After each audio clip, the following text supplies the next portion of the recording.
আজ ছাত্রলীগ নিয়ে কথা বলার কথা, আওয়ামী লীগ নিয়ে কথা বলার কথা, শেখ হাসিনা নিয়ে কথা বলার কথা, বাধ্য হয়ে আমাদেরকে তারেক রহমান আপনাকে নিয়ে কথা বলতে হচ্ছে।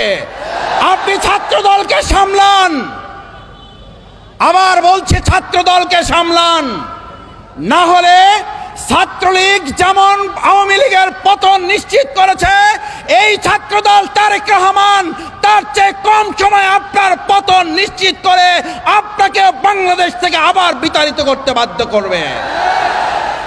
আসসালামু আলাইকুম ওয়া রাহমাতুল্লাহি ওয়া বারাকাতুহু।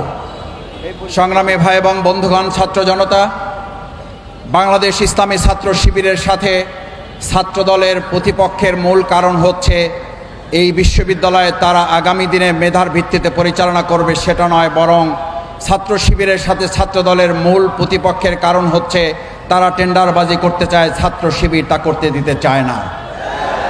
ছাত্র দলের সাথে ছাত্র শিবিরের প্রতিপক্ষের মূল স্লোগান সেই 2024-এর আজকের এই 5ই আগস্টই ফায়সালা হয়ে গেছে।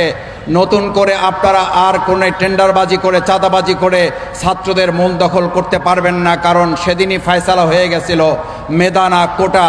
কোটার ভিত্তিতে এখন আর কোনো একটা হল তো দূরের কথা, একটা সিটও আপনাদেরকে দখল করতে দেওয়া হবে না।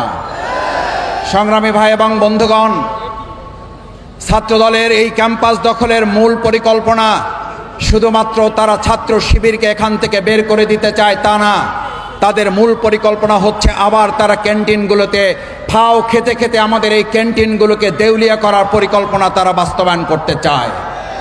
সেই জন্য আসুন, গণভোটের গণরায় বাস্তবায়নের আজকের 2024-এর 5ই আগস্ট যেদিন আমাদের বিজয় উৎসব পালন করার কথা, সেদিন ছাত্র দলের বিরুদ্ধে আজকে এখানে বক্তব্য দিতে দাঁড়াবার এটা বাংলাদেশের জন্য লজ্জার, বিএনপির জন্য লজ্জার, প্রধানমন্ত্রী তারেক রহমান আপনার জন্য লজ্জার। আজ ছাত্রলীগ নিয়ে কথা বলার কথা, আওয়ামী লীগ নিয়ে কথা বলার কথা, শেখ হাসিনা নিয়ে কথা বলার কথা, বাধ্য হয়ে আমাদেরকে তারেক রহমান আপনাকে নিয়ে কথা বলতে হচ্ছে। আপনি ছাত্র দলকে সামলান, আবার বলছে ছাত্র দলকে সামলান, না হলে ছাত্রলীগ যেমন আওয়ামী লীগের পতন নিশ্চিত করেছে, এই ছাত্রদল তারেক রহমান তার চেয়ে কম সময় আপনার পতন নিশ্চিত করে আপনাকে বাংলাদেশ থেকে আবার বিতাড়িত করতে বাধ্য করবে।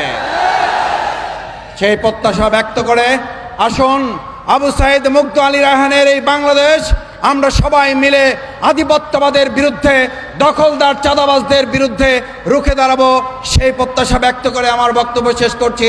আল্লাহ হাফেজ। বাংলাদেশ জিন্দাবাদ, বাংলাদেশ ইসলামী ছাত্র শিবির জিন্দাবাদ।